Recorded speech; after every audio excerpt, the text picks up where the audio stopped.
Welcome back, everyone. This is episode 46, and we're going to do a little bit of a conversion to the bankroll. It's currently sitting at 15,946 Canadian. I don't want to continuously convert it into USD each session, so I'm just going to bring the entire bankroll down to 11,833 USD, and I will convert it back at the end when I get back to Canada, or if I get up to about 75,000 US, and that will complete the challenge. So the bankroll is now 11,833. I'm really enjoying Seattle so far, and I've got a session at Caribbean Poker Card Room for you. It's a small little room. The staff are amazing. The food is basically free, and it's actually quite good. The one thing I don't like, in Washington, it is actually spread limit with a $300 max bet. It came up a few times, not too often, but I didn't enjoy playing the 3-5 with that limit, so I'm probably just going to stick to 1-3 while I'm in Seattle and then play some higher stakes when I get to Portland. Yeah. Enjoy the video. Kicking things off here with Pocket Queens. This was not an action game. People limp called kings and even aces once, and the pots were quite small, and I was missing a lot of flops. Made it very hard to get some hands for the vlog, but still got a few. So low jack is open to 15, small blind has called, and I re-raised Pocket Queens to 60. Small blind and low jack come along for the ride. So we are 3 ways to a flop of Jack 9-9 rainbow. Small blind now leads out for the 122. All in. I don't want to push low jack out with, like, maybe he's got pocket 10s or a jack and he just gets scared when I go all in because he does seem like quite a newer player. So I just flat, and low jack also makes the call. Off to the turn, which is really nice. 4 of spades. I shove all in. Low jack calls the last 43. Off to a river, which is the 3 of clubs.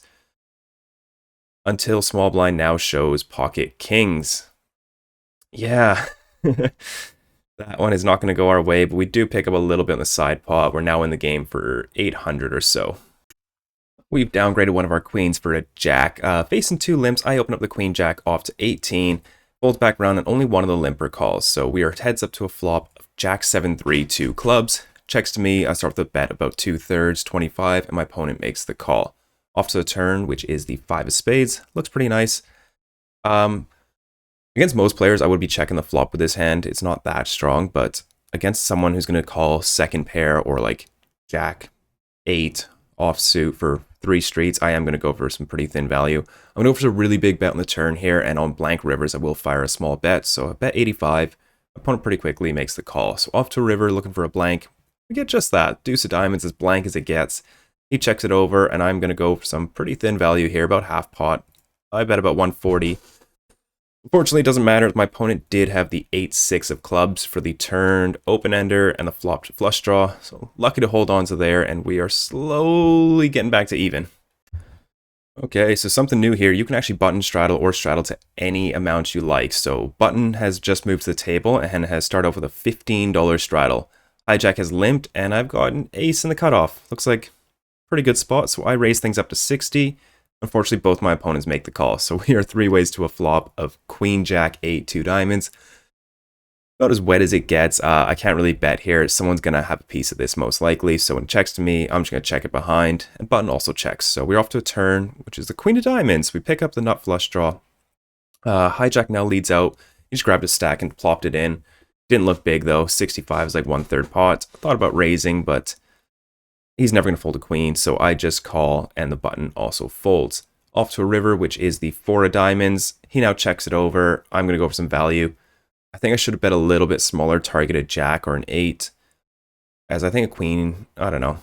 I don't even think a queen's going to call a big bet here, but I go ahead and push out 210, and my opponent pretty quickly folds, but no, I am pretty happy to take down that pot with a backdoor flush draw. Finally got a real hand for you guys. Under the gun has raised to 15, and I have 9-7 suited on the button. This is the only player at the table that will fold to a 3-bet, so sometimes very infrequently I'd like to have some bluffs. So I raise things up to $50 in position with a 9-7 suited.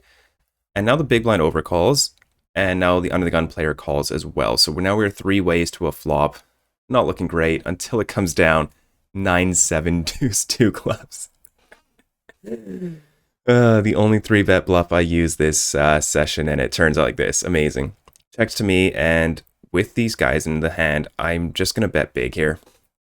If they have an overpair, they're going to call no matter what. So, and if they have flush draw, they're going to call no matter what. So I size up to 100. Big blind gets out the way and under the gun calls. Off to a turn, which isn't my favorite. It's a queen of clubs. So the flushes do get there, as well as pocket queens is now goddess drawing dead. But when it checks me, I'm going to bet about half pot, about 175 here. But under the gun now leads out for 150, so slightly under half pot. I think raising's out of the question.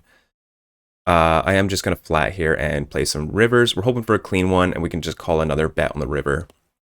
But we get even better than that. We get the 9 of spades on the river. Now my opponent bets again for 150 again. Very small bet. I announce all in. Unfortunately, here in Seattle, it's spread limit, so I'm only allowed to raise up to $450.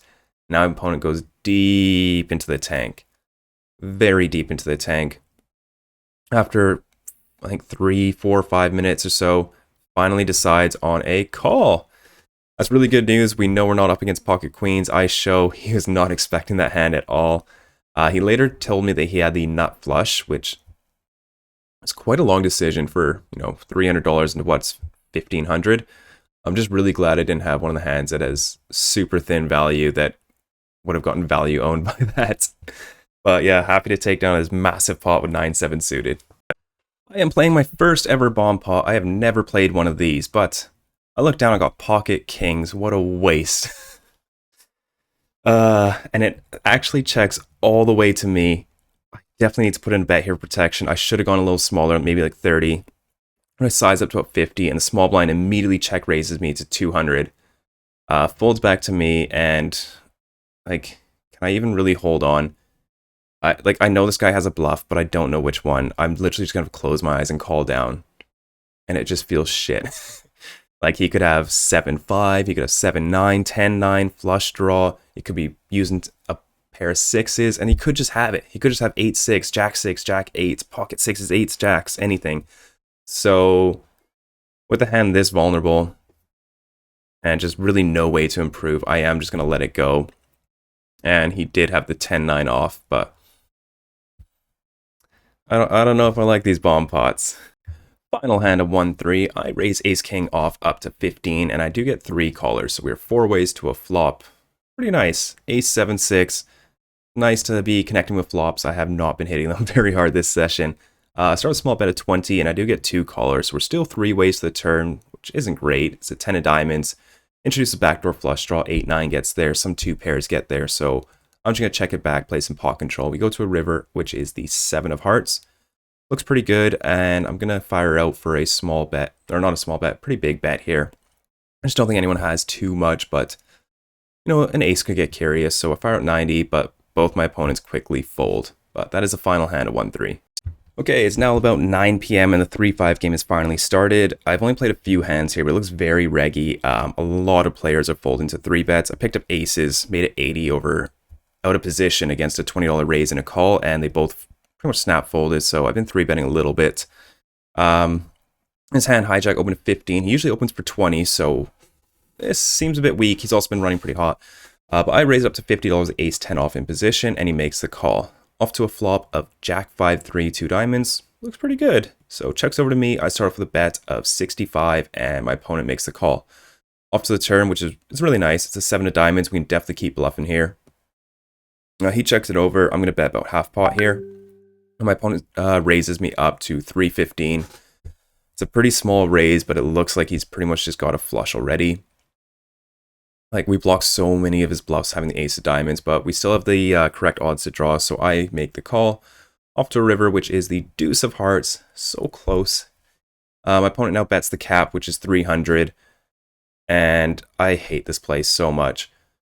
I don't know what I was thinking. I was just dead tired. This took me like 5 seconds to decide on. It's not enough behind to do this, but I just essentially just throw away $570.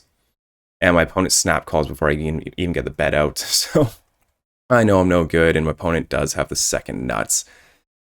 I don't know why I bluffed there. I just knew it was never getting through. I know he's always got a flush. I know he's never folding a flush. I don't need bluffs there, but yeah, not happy about that. All right, we top back off to 1,000, and hijack is raised to 20. I pick up pocket queens, the small blind, and I re-raise to 80. Fold back to him and he makes the call. So off to a flop of king, king, 6, 2 hearts. Pretty good. I start with a small bet of 40. I miscalculated the pot. I thought it was 120 at this point, but I'm so bad at math. My opponent makes the call. And by the way, I thought the pot was about 200 at this point. We go to the turn, which is the 9 of diamonds. I'm going to take a straight off here. I check. My opponent snap checks behind. Off to the river, which is the 7 of clubs. Looks like I can go for some thin value here. I thought the pot was 200, so I bet about 3/4 here. I fire at 150, and my opponent now raises the cap to 450. I don't know why you wouldn't bet a king on the turn because of the cap. Kind of feels like pocket sevens. Kind of really feels like pocket sevens. I don't know what he could be turning into a bluff here. Like what? 6, 7 suited? Missed flush draw maybe? I don't know. It just doesn't feel very bluffy, so I just go ahead and make the fold, and that is the final hand. I just wasn't feeling it after these couple hands. And I racked up and headed home. That is it for episode 46. Unfortunately, couldn't keep my wins at 1-3. Just played terribly at 3-5 for the last half hour that I was there. I did win $716 at 1-3. Pretty much very slow session, except for that one big hand with 7-9 suited that kind of set the tone for the session. And then went and dumped all of it and more at 3-5, losing 1,280 in like less than half an hour. Not my best result. Should have just gone home. I was not feeling it. But that's going to bring the bankroll from 11,833 down to 11,269. Still have a ways to go. Still have a lot more poker over the next few months. I'm very excited. Thank you very much for watching, and I'll see you guys in the next video.